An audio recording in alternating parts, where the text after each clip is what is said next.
What's up, everybody? Welcome in to the Philly Sports Power Hour on this beautiful Thursday morning. Free agency week for the Philadelphia Eagles. I know I keep refreshing my Twitter waiting for more news to come. Nothing yet, but we have to stay patient. We're going to talk a little Flyers today, a little Sixers. Obviously, we'll talk some Philadelphia Eagles, and we're going to be joined a little bit later in the show, like we are every Thursday, by my man, Mark Farzetta, for our Thursdays with Farzy. And then I see some people in the chat. You are correct. We have a special edition at 11 a.m. coming up right after the Power Hour of the Legal Hands to the Face show. So we're going to recap everything that the Philadelphia Eagles have done so far in free agency. New players taking care of their own players. What could be next? We'll take a look around the NFC. We'll do a little Eagles trivia. So make sure you keep it here, whether you're watching on the JAKIB Sports Network, if you're watching on Bill Colarulo Philly Sports Talk, if you're here on TikTok, wherever you're watching, make sure 11 a.m. you tune in to the Legal Hands to the Face show because we'll do all things Philadelphia Eagles. But appreciate everybody being here. I see people checking in the chat. My man, Wine Niners Wine in the house. Rob at Temple. Big Bills in the house. Wow, look at that pun. Don't be a silly O. Oh, I got to use that one with Silly-O.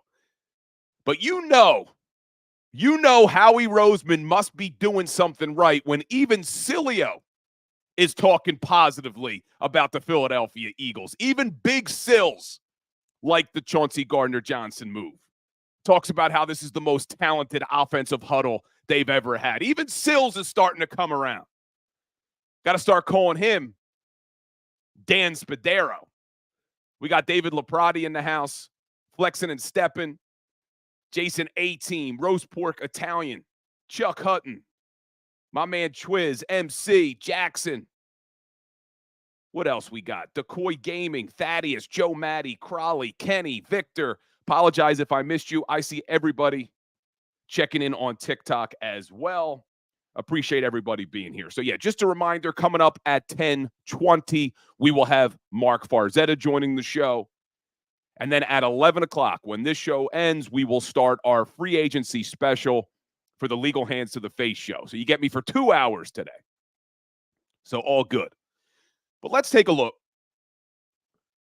We're going to do a little Flyers, a little Sixers, and we'll talk some Eagles. But the Flyers have a game tonight. They're back in action against the Toronto Maple Leafs. Toronto's got a good team. You saw it a couple weeks ago when the Maple Leafs played the Flyers. Austin Matthews, absolute stud, had a hat trick in that game. But they're 7-3 in their last 10, third in the Atlantic. And this is a big game for the Flyers. It's down at the Wells Fargo Center. There's only 16 games left. 16 games left for the Philadelphia Flyers as they make their push for playoffs. Playoff hockey back in South Philly. You know I've been begging for it. I've been calling for it. We need it in this town again. They have 16 games left. They currently sit at number 3 in the Metropolitan Division. And just a refresher about how the NHL playoffs work. Top 3 in each division get in, and then 2 wild card teams get in. So right now the Flyers sit at number 3 in the Metro. The issue is right behind them, only 4 points back, are the New York Islanders. And the Islanders also have 2 games in hand. So in essence, they're tied because if you assume the Islanders win both of those games, they both would have 76 points. So every point matters right now for the Philadelphia Flyers, and the Islanders are playing really well, 7-3 in their last 10. But if they don't come in the top 3 in the Metro, they still have a shot for the wild card. But right now, the Tampa Bay Lightning have 74 points. The Detroit Red Wings have 72 points. And again, the Flyers have 76. So it's a tight race no matter how you look at it, whether they're trying to get in through the Metro or the wild card. It's a tight race.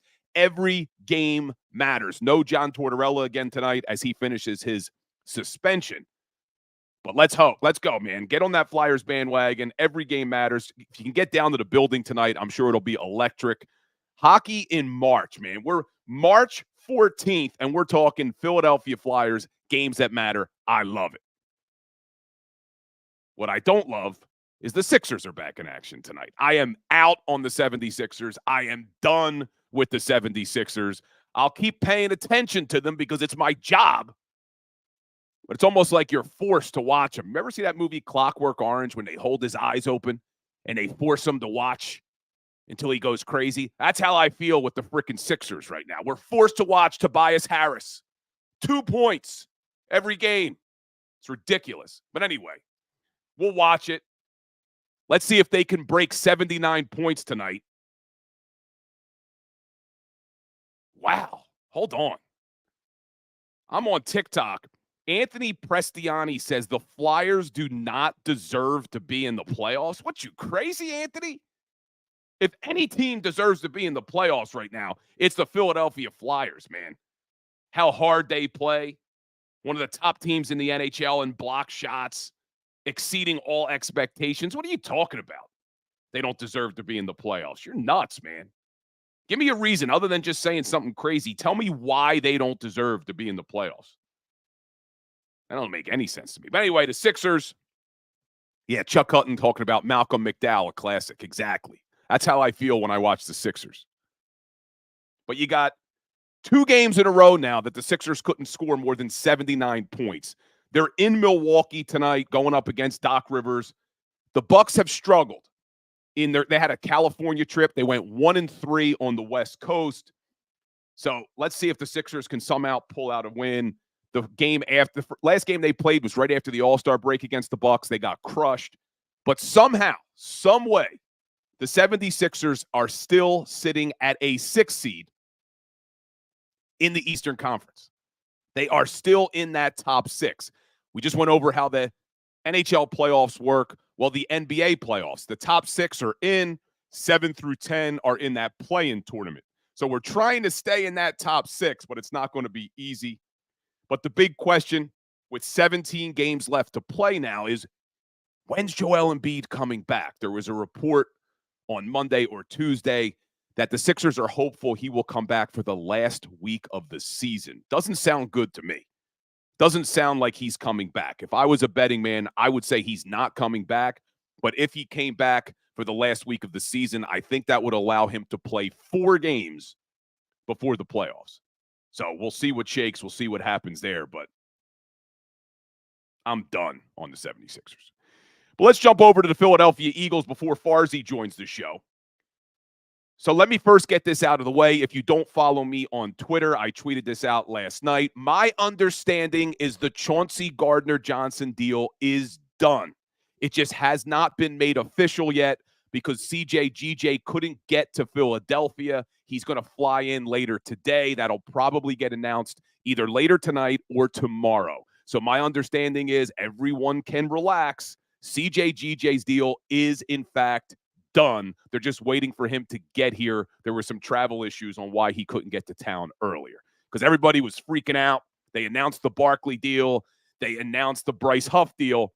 They haven't announced the Chauncey Gardner Johnson deal yet. People were freaking out. I've reached out to some people. The deal is done. He just isn't here yet. So everybody take a breath. But I understand where the nervousness comes from. We are still gun shy because of the whole Frank Gore incident where we thought we had him and then he changed his mind and went to Indianapolis. And you just saw Eric Kendricks do the same thing. He was supposed to go to San Francisco, changed his mind, went to Dallas. So we'll see what shakes, but all good. CJGJ is, in fact, coming back. Good news. Everyone take a breath. Other news from the Philadelphia Eagles, they extend Jake Elliott, the most clutch kicker in the NFL. In my opinion, I think he's one of the best. I don't know how you could disagree with that, but when we talk about clutch, that guy is the definition of clutch. I go back to his rookie season. He comes up. You remember that game against the New York Giants where he kicked, I think it was overtime, a 60-yarder. Rookie only played, 1 game before that. Nails it. But the biggest kick of his career that I think we overlook a lot, and I've talked about this when we had the anniversary of Super Bowl 52, was we all remember Brandon Graham's strip sack of Tom Brady. We all remember Zach Ertz scoring the game-winning touchdown. We remember the Philly special. But one of the most clutch plays in that Super Bowl was Jake Elliott, a rookie kicker in the Super Bowl, the biggest game of his life. After that Brandon Graham strip sack, the Eagles couldn't get a first down. It's fourth down. Akers, I was about to call him. Elliott needs to kick about a 47-yard field goal. If he misses that field goal, Tom Brady gets the ball back with about 2 minutes left around the 50-yard line, only down 5. That kick was the clutchest kick of probably Jake Elliott's career, and he's continued to do that. Great season last year, was a second-team All-Pro, went 30 of 32 on field goals, 45 of 46 on extra points, and just is a great asset to have that we don't worry about him when the game's on the line. You just don't worry about him because he's going to make the kicks so good from 50 yards plus. So Eagles do the right move, lock him up, and they really locked up their entire special teams unit. They extended Jake Elliott, they extended punter Braden Mann, and they also extended their long snapper, Rick Lovato. So sometimes Rick Lovato gets overlooked. Long snappers, I used to be a long snapper. In addition to being a tight end in college, I was a long snapper as well. It's a very thankless job because when you make a good snap, no one cares. No one celebrates you. But if you have a bad snap, it's always a disaster. You have a bad snap on a field goal, it's usually a missed field goal. You have a bad snap on a punt, it's usually a disaster if you put it over his head or if the punter drops it. So a very thankless job, but Rick Lovato gets an extension as well. And I see people talking about Jake Elliott in the chat being a good golfer. He's an absolute stud. He's like a scratch golfer, Jake Elliott. So I haven't played with him yet, but I have a few friends who have played with him. I used to play a little bit with Aaron Sippis, the punter, before, and talked to him about Jake Elliott. Jake got him into golf a little bit. So, yeah, Elliott's supposed to be an absolute stud. So now we sit here. Philadelphia Eagles are starting to take care of their own. They've made some moves. They brought back Chauncey Gardner Johnson. But what is next? What should we expect to happen next? We're going to dive deep into that on the Legal Hands to the Face show at 11 o'clock, right after this. But I know one of the big questions is what's happening with Josh Sweat and Haason Reddick. My understanding from people I've reached out to and spoken to is that Josh Sweat will, in fact, be traded. It's not a matter of if, it's just a matter of when. So I do think Josh Sweat is gone. I still have hope that they're going to be able to figure something out with Reddick. I think they did what we all thought they did, which was let him go out there, talk to other teams, see what people would be willing to pay him. And if he's not going to break the bank, he comes back to the Eagles and says, this is what I'm looking for, and maybe they match it. And I'd be okay with that. I'd be completely okay with them trading Sweat, keeping Reddick, because now you would have edge rushers, Haason Reddick, 25-year-old Bryce Huff, Nolan Smith entering his second year. You still have Brandon Graham, and the linebacker from New Orleans that they just signed. I know he doesn't play a lot, Zach Bond, but you could also mix him in there. He's also had the ability to not only play off-ball linebacker, but also rush the quarterback as well. So you're starting to develop a nice edge rusher room. Maybe you draft another one. Maybe you pick up some depth over the next few months before training camp. But I don't want to see them trade Sweat and Reddick. To me, I don't know what you're doing at that point. The move of bringing in Bryce Huff right now looks good to me. But if you trade Sweat and Reddick, well, now that doesn't make sense because all you've done, how did you improve your defense? If you get rid of your two starters from last year and all you did was add Bryce Huff on the edge, to me, that's kind of a one-for-one. So I need Reddick, I need Huff, and I need to see Nolan Smith really grow in his second season and become that pass rusher that we all thought he was going to be when they took him in the first round out of Georgia. So I'm not ruling him out. But then what are the next moves? I know a lot of people wanted to see them bring in Justin Simmons. You know my thoughts on this. I think they do need to sign another safety.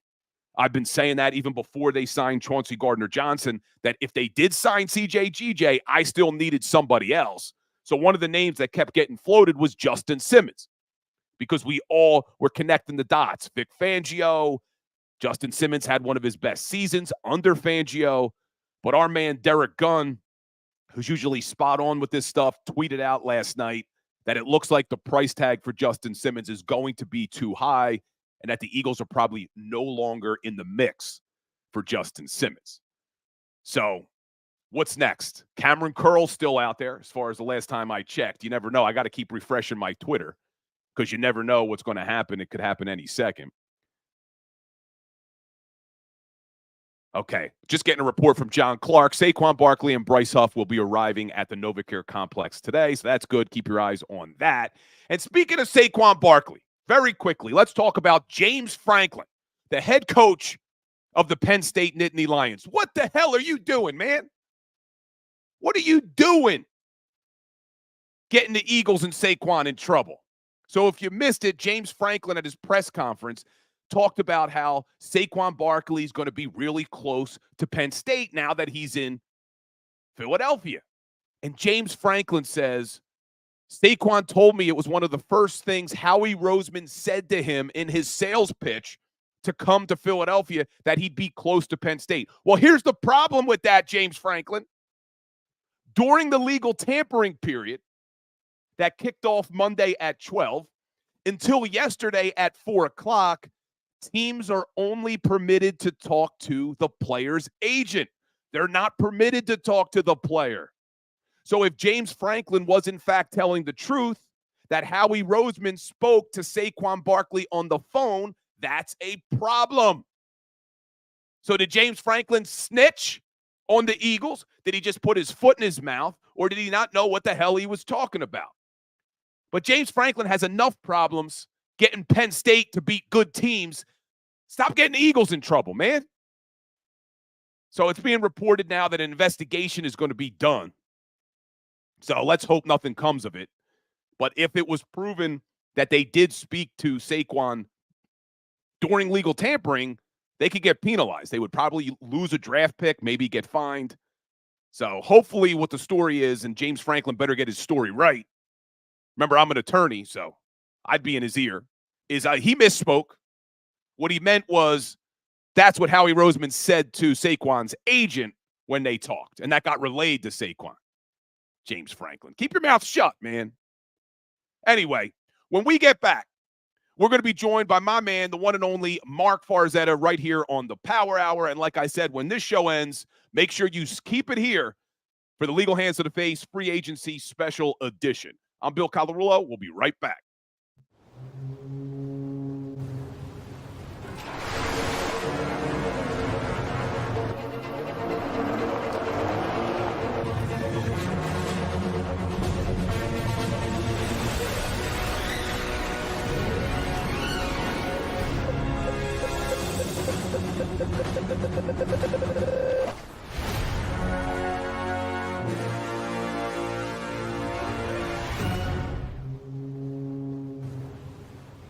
Imagine for a moment that you went to work today, and when you came home, you were catastrophically injured. Your life and your family's life. That's what happened to union construction worker Mike Little. I was scared of what the end was going to be, but to be 100% honest with you, I knew I was going to be all right just by talking with Brian. In my heart, I just knew everything was going to be all right. Call the firm and find out why they say, "We got this." Call 215-458-2222.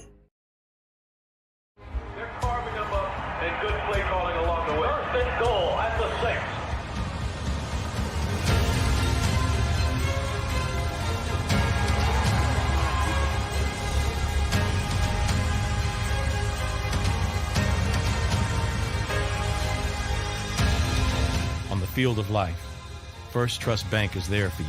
Champions on 3. 1, 2, 3. Because Philadelphia dreams deserve a Philadelphia bank. Underdog Fantasy is the easiest place to play fantasy sports, and certainly the easiest when you're watching the NBA. And the NBA playoffs are almost here, and you can win money making picks. What are you waiting for? Sign up on UnderdogFantasy.com and use the promo code WIN. An Underdog will double your first deposit up to $100. That's UnderdogFantasy.com. Use the promo code WIN. Get ready for the NBA and get ready for the NBA playoffs. Go to UnderdogFantasy.com. Use the promo code WIN.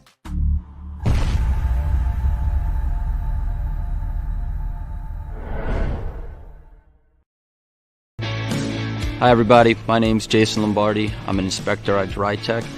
At DryTech we offer three major services, the first one being basement waterproofing. The second service we offer is foundation and structural repairs. And then the third service that we offer is mold remediation. If you feel you are having a waterproofing issue, give DryTech a call or check us out online.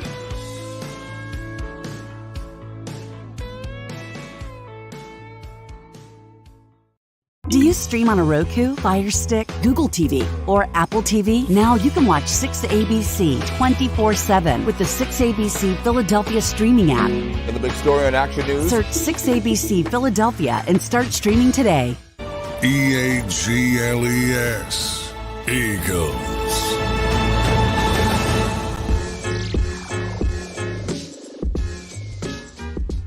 What's up, everybody? Welcome back into the Philly Sports Power Hour with Bill Colarulo. Did a little Flyers talk, a little Sixers talk, unfortunately. But obviously the Philadelphia Eagles are all the headlines these days. Howie Roseman, he knows what he's doing. All the negativity surrounding this team wasn't coming from here, but you know, a lot of people, including my Power Hour crew in the chat, have been negative about this team. Well, Monday changes everything. We even have Eagles chants at the Flyers game on Tuesday night. But now we're going to bring on somebody who's been a little bit positive. Not always, but a little bit positive. My man, Mark Farzetta. What's going on, Farzy? Well. If it isn't Billy Breaks the Internet, what's going on, buddy? Yeah, my tweet went viral yesterday. Good Lord, man. Everywhere. Everywhere. It was everywhere. You know what's BS, though? Couple things are BS. First of all, you know this. How many people took what I said and then tried to push it off as their own? That was the first thing. But then the worst part was Sports Center. Frickin' Sports Center. 38 million followers on Instagram. Take my tweet, put it into a graphic, and at the very bottom put hat tip Bill Colarulo, and don't even tag me. Don't even tag me on the damn Instagram post. The ridiculousness, my friend. The ridiculousness of the whole thing. Just, you know, the hat tip, I will say, is more than most get. Because you know what really drives me crazy is when there are sites, and I give credit because at least like if Jacob Media does it, they'll say like, you know, courtesy of, or they'll put, you know, where it's from. Yeah, right. But I hate when sites just make it seem like what was said on another platform, another show, another network, whatever the case is, and they make it sound like it was theirs. And then on a much more specific level, maybe it's that journalism minor I have screaming, but it's about when they act like what was said at a press conference was said on the show, and they don't credit like said at a press conference or something like that. That to me is also annoying as hell. But you broke the internet there, Big Bills. Big Bills in the house. So someone said today in the chat, this was pretty clever too. Well, they changed their name to Big Bills in the chat, and they said, "Don't be a silly O."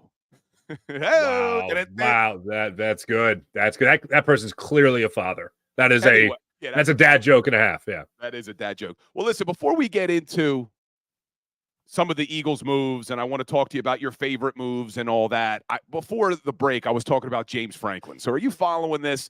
James Franklin now saying that, yeah, Saquon told me that was Howie Roseman's sales pitch to him on the phone. They're not allowed to talk to him on the phone. So what the hell is James Franklin doing, Farzy? So first off, excuse me, there's only a violation if Howie Roseman directly spoke to Saquon Barkley. Now, I'm going to play the role of a lawyer. And if you're going if this is the case, okay, then you're saying, hey, whoa, he didn't say he talked to. He said that was the sales pitch through Howie Roseman. So Howie Roseman could have said it to a third party or a middleman and say, if you could say anything to Saquon, if you're Howie's middleman, whatever the case may be, if you're the person that's allowed to talk, whatever, talk to the agent. Here's my sales pitch to Saquon. I'm sure you talk to the agent. Hey, here's my sales pitch to Saquon. Ready? You'll be back in PA. And then they take it to Saquon Barkley. Now, well, here's what matters. Aside from the speculation, here's what we know. The Giants seem to not give a damn. The NFL has not said they're investigating. Yeah. And the last I saw from Tim McManus, which was a story that was put out last night, I haven't seen an update to it, was that's still the case. The NFL is not investigating, and that the Giants aren't saying, now, just a second. Because I think personally, either way, even if Howie Roseman did talk to Saquon Barkley, I think the Giants want this story to die as fast as possible. They don't want to constantly remind people. I think Giants fans, or the Giants as an organization, as a franchise, want their team to, or want their fan base to think nothing about this. And then when training camp approaches, Giants go, oh, damn, that's right. Saquon's an Eagle. You know what I mean? As much of that as possible, which is still next to impossible. Don't get me wrong. But I think the Giants just want this story to die as fast as possible. And listen, we all know. I mean, the NFL knows too. DeAndre Swift literally agreed to a 3-year, $24 million contract within 12 minutes of legal tampering kicking off. There is no way that contract could have been fully negotiated and agreed to in 12 minutes. So hey, look, everybody knows, come on, they're talking, they're doing things. It's one of the unwritten rules, but you can't have a guy coming out and saying, he told me he spoke to Howie Roseman. Yeah. So, are we? Yeah, right. Are we? Does the NFL still think we're in like the telegraph phase of communication? Like all the wires go through the NFL, and then the NFL tells the teams what the deals. Oh, this is, by the way, this is what the Bills won. This is what the Eagles won. This is what the Giants won. This is what the 49ers won. Like, is that happening? No. There are so many different. Like, are you going to check Howie Roseman's burner Instagram account? Are you going to check his burner TikTok? Like, how are you going to be monitoring all the different ways of communication? You're not. And the stupidest phrase in sports might be legal tampering. Yeah. Do we not know what the hell? What the hell? It's called, you know what that's called? That's called negotiating. People are negotiating. So the idea of even the Eagles in the legal tampering period, to even have a rule where during a legal tampering period, that general manager can't speak to the subject? Okay, there, sport. Whatever. That just goes to show you that there can still be really stupid things in wildly successful leagues and businesses for that part. All right. Well, let's talk about some other stuff. Let's talk about some good stuff, not James Franklin, who can't beat Ohio State. But what was Farzi's favorite move so far? And it's still early. That's the thing I keep reminding people. We're still only a couple days in. But what's your favorite move been so far for the Philadelphia Eagles? My favorite move. That's a great one. It's been busy over the last week. I mean, it's so surface level. It's. I mean, I just love the idea of Saquon Barkley being in that backfield. I have admired Saquon Barkley and said from a talent standpoint, not production, because that's based on a whole other bunch of variants. It's why, like, when people say numbers never lie, I always say, but they sure as hell can deceive. Like, Saquon Barkley's numbers his rookie year were incredible. And then there's been a bit of a dip. Also, the offensive line has been trash in New York.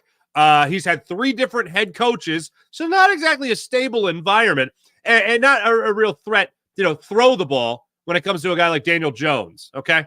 So it hasn't been great in New York. Now, people say that he's 27 years old, blah, blah, blah, how much does he have left in the tank? He's got plenty left in the tank, but from afar, I've watched Saquon Barkley, and from a talent standpoint, I have said this is one of this isn't a hot take. I think most people believe this. He's one of the best backs in the league. I think he is a top 3 at worst, maybe top 2 going into this season. I think Derrick Henry is going to hit a wall. I don't think he's going to see the same production that he saw when he was in Tennessee. And I think it's him and Christian McCaffrey as the best all-around running backs in the NFL. And I think it's him and Christian McCaffrey. They're going to have the best all-around seasons in the upcoming 2024 NFL season. So That's what I look forward to. And I think he's got plenty left in the tank. I talked to Pat Leonard, is the guy that broke the story.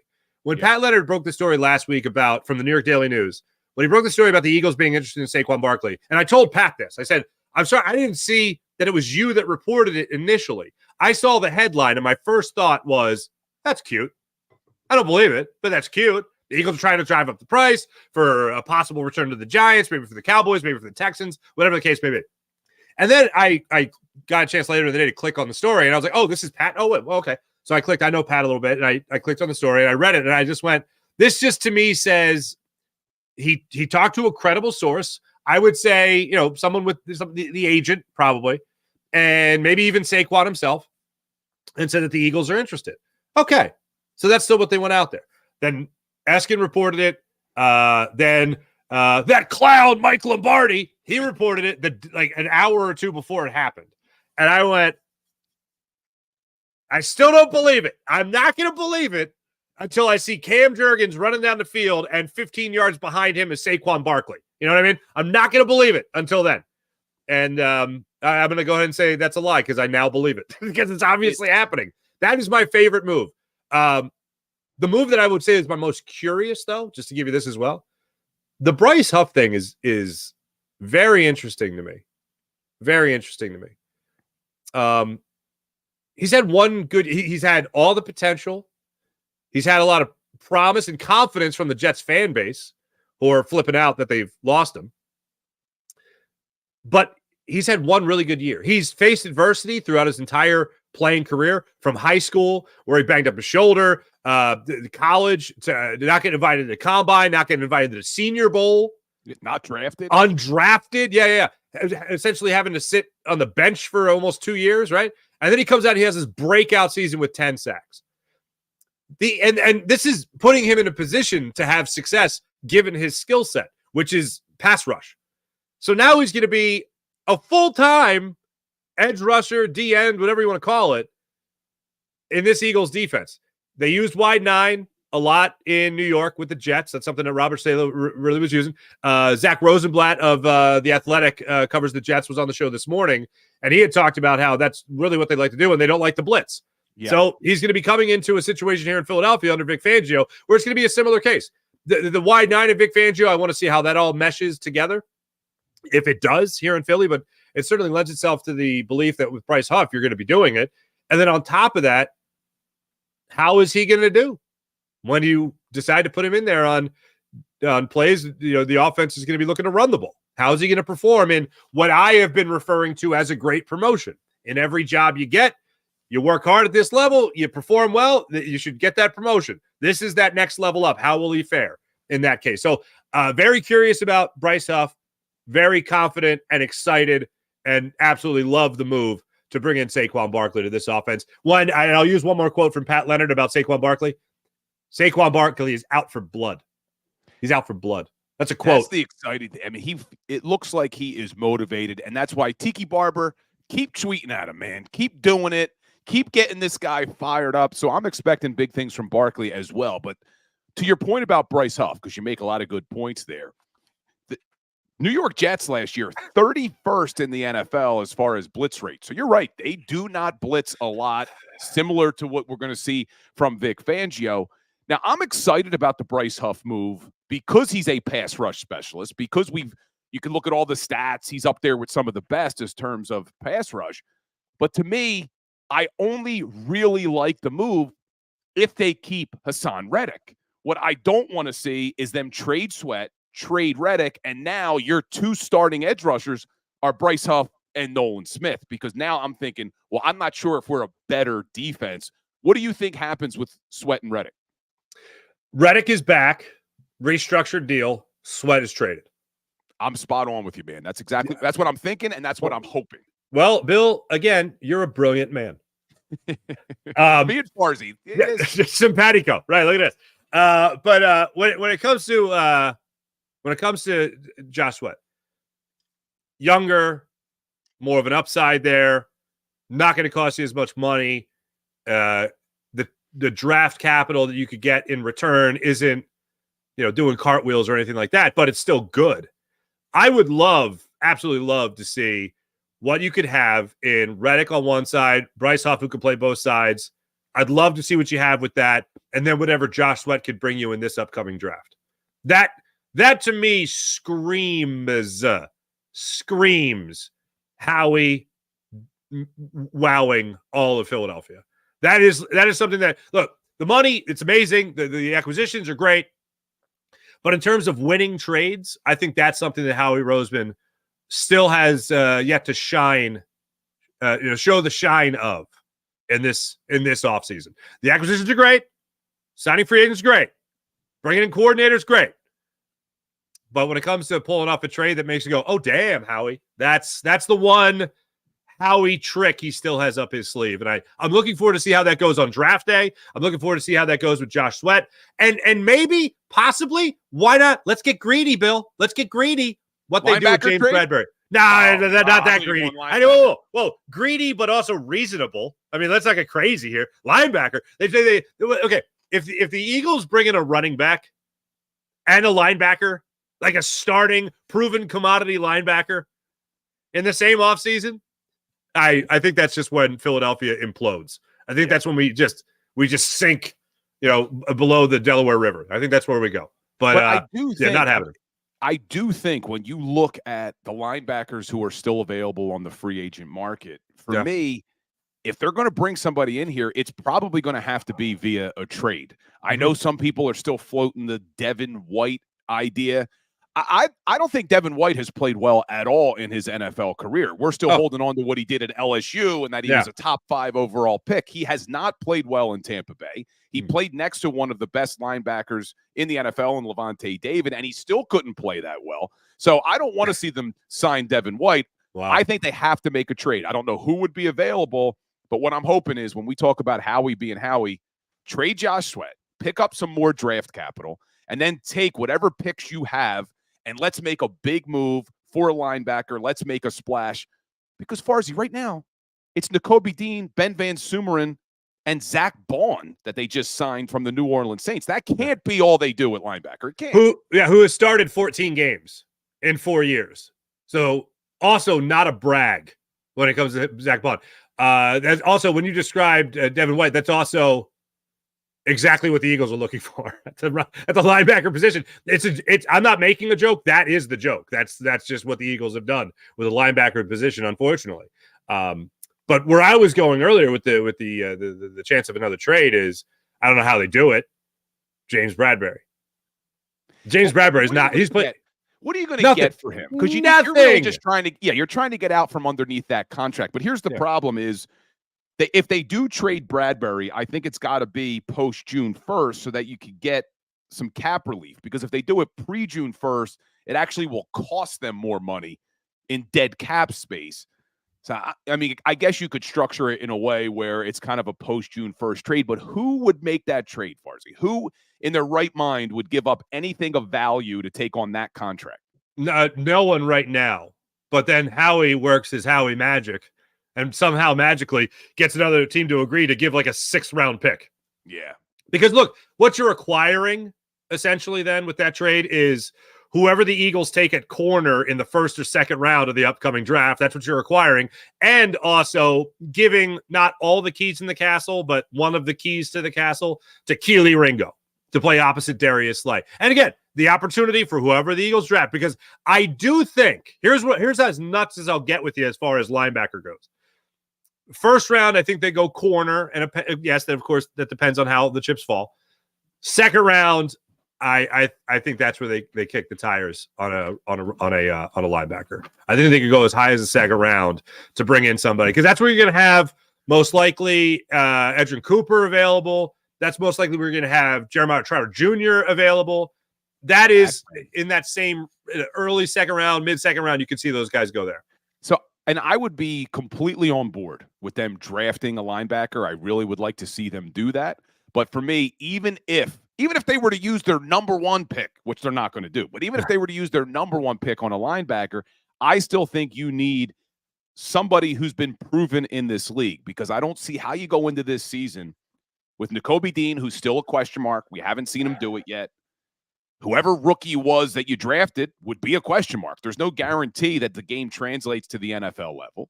And then you'd have Ben Van Sumeren. Now, I see some people talking about the move that Howie made with the Detroit Lions. What's his name? Aquara. Oh, he's an edge. He's not a linebacker. He's an edge rusher.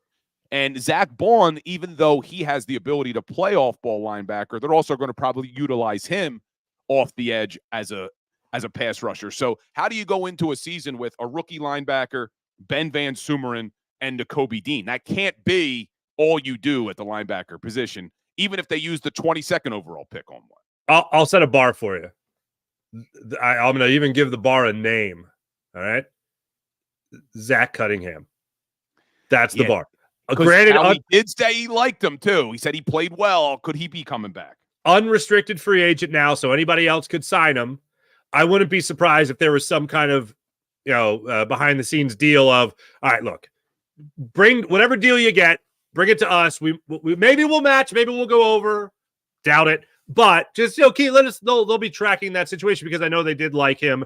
It's a matter of whether or not Vic Fangio likes him. Last time I was on the show with you, we talked about Andrew Van Ginkel. He's not a middle linebacker, but he's a guy that I know was on the radar of Vic Fangio. So that, to me, will be something that they monitor as far as a guy like Zach Cunningham goes. Even though they let him be an unrestricted free agent, they could still maybe work out some other kind of deal if nothing else really catches on in the next couple of months.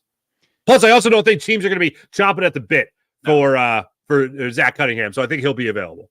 Although I wouldn't have expected the Buffalo Bills to swoop in and sign Nick Morrow on the first day of free agency. Good point. Yeah. So who knows? And that one was a surprise because you remember the Eagles cut Morrow in training camp. Yeah. Nobody picked him up. They were able to add him to the practice squad, but he played better than we all anticipated.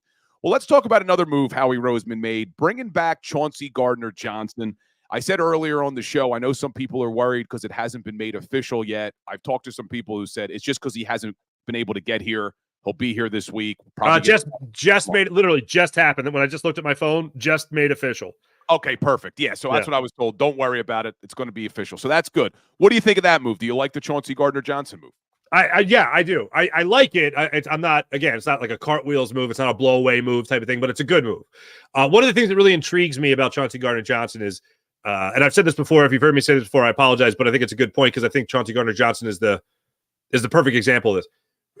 Of all the things that were said about Vic Fangio in Miami, of all the things that were said after the fact, one thing that was said on Hard Knocks, in-season Hard Knocks, that I found very interesting is one of the things that seemed pretty universal with the Dolphins was the acceptance of freedom. If you understand Vic Fangio's scheme and you get comfortable in Vic Fangio's scheme, especially if you're a corner or a defensive back in general, including the safeties, then you understand the freedom you're going to have in the defense. Having watched Chauncey Gardner Johnson, even in a Fangio-esque scheme with Jonathan Gannon, I think he has a really good handle. He has a really good handle on what he can do with that freedom in this type of scheme. Whether it's going to be get back, be the deep man for the ball, whether it's going to be to jump a route, whether it's going to be to come down to the box on the rare occasion, you dial up a safety blitz, you bring him in the box to defend against the run.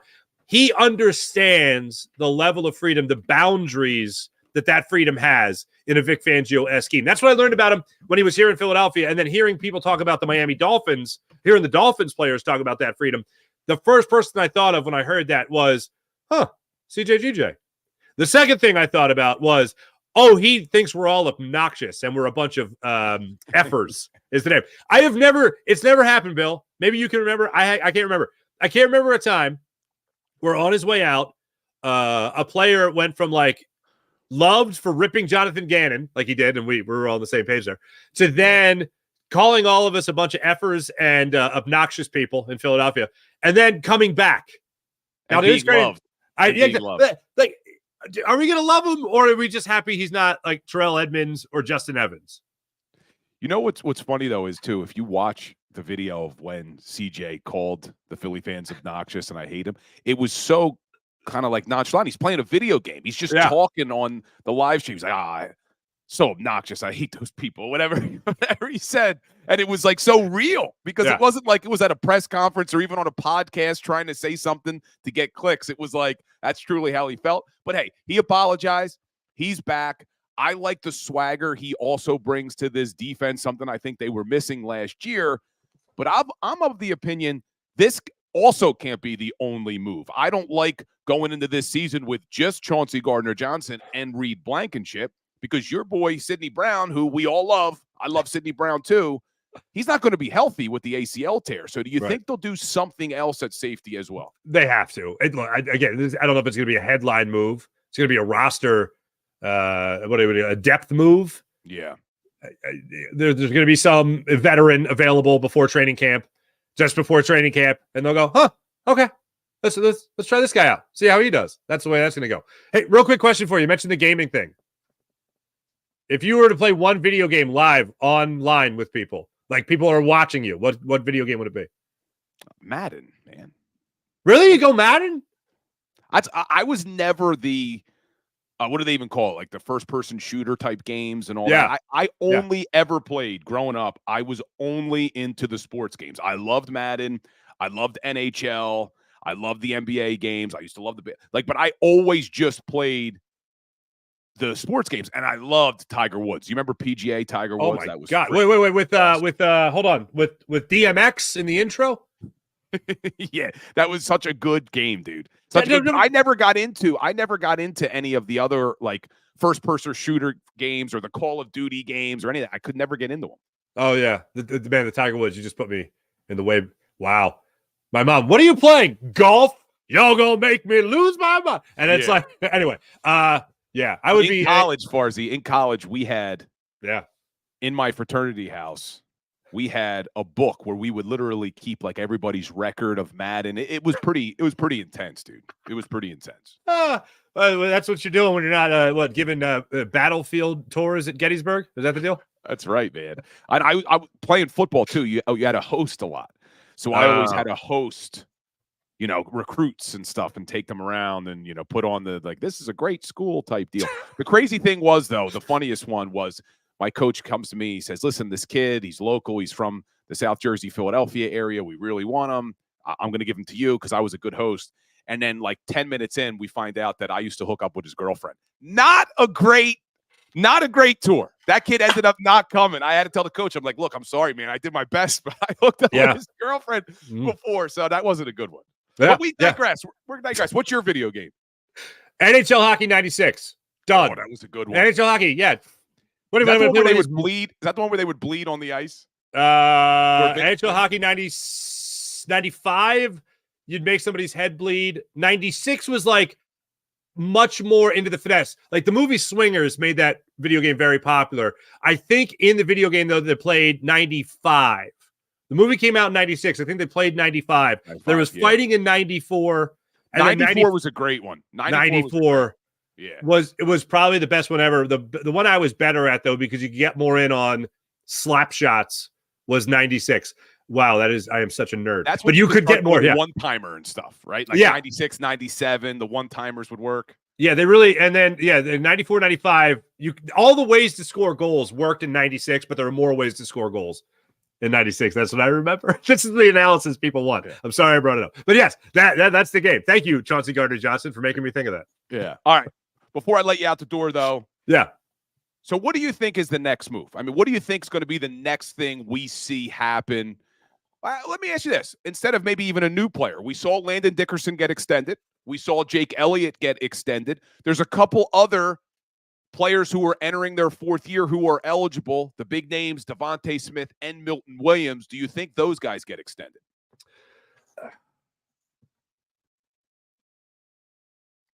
So Devontae could play this year on the same contract, but it'd be like that lame duck year, kind of, as you would talk about it with a coach, right?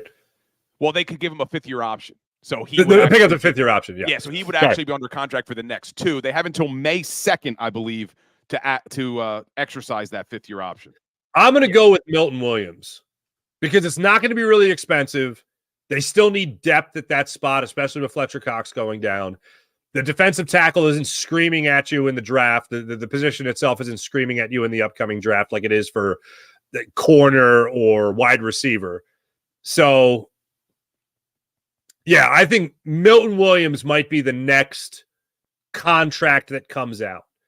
And it'll be just enough to buy a riding mower. Another lawnmower. Yeah, that's about it. But I think you're right, too, because he is entering the last official year. Devontae, they want to get that done, but they still have some time. Hold on, check this out. So John Monroe, we played each other in college, but he says, remember Blades of Steel? That was a good one. It was hits the pass.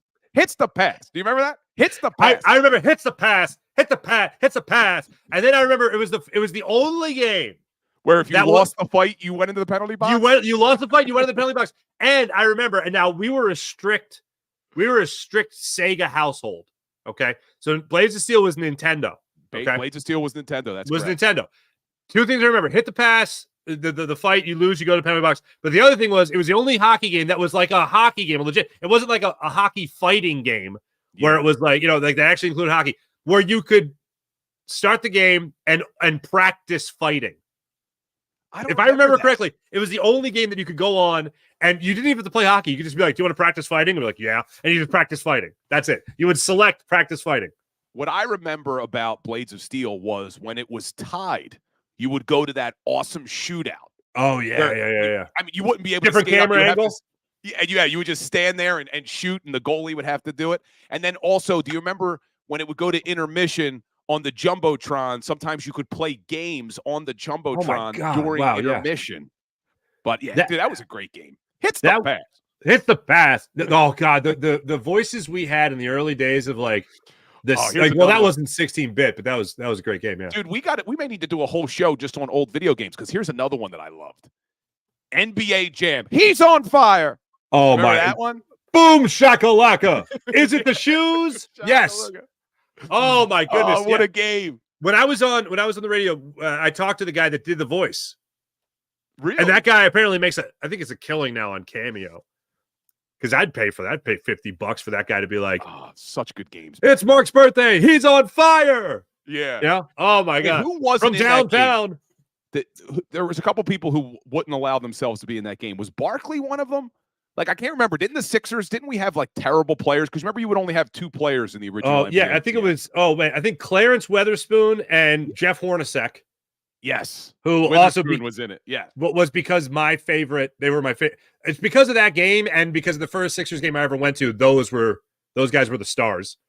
Jeff Hornacek and Clarence Weatherspoon. Oh man, the Miami Heat were really good in that game. Tim Hardaway and Chris Mullin were they tearing up pretty well. What team was that? Was that the Magic? No. The Tim Hardaway and Chris Mullin. That was the Warriors. The Warriors, that's correct. Yes, Chris Mullin. Yeah, of course. I think I would always be Phoenix because I loved but see, now I'm mixing the two together because I had NBA Jam and then I got NBA Jam Tournament Edition. So NBA Jam Tournament Edition was a little bit different because there was more players on that one. Okay. Man. Well, Barkley, I think, was on. I think Barkley was on with Thunder Dan Marley. Yeah. Dan Marley was like my favorite player back in the day. I love what? Here's another. Oh my God, it's almost too much nostalgia, but I'm going to do it to you. Dan Marley reverse dunk on Rock and Jock. Yes, I remember that because they would have when they would mix the celebrities in, right? Yeah, and they would have. That was awesome. Oh man, we're digressing here. No, this is all good stuff. Howie ain't talking about this. Come on. No, he's not. Howie Roseman may be on the cover of Madden this year, from what I hear. Oh, I mean, I don't want to brag, but I once interviewed Howie Roseman about Madden ratings. Because I asked the hard-hitting questions. Yeah. He said, when GMs get Madden ratings, I'll care about Madden ratings. I said, that's a good point. Tim Hardaway, Alonzo Mourning. That was another one. Yeah. That was a good one. There you go. All right, Farzy, I appreciate you, my brother. Hopefully I'll see you next week. Yeah, I think we covered all the bases. Yeah. I think we covered them all. And I got to get ready. I'm doing another show after this. We're doing a special Legal Hands to the Face free agency show. So I'm going to take a bathroom break before we jump on for another hour.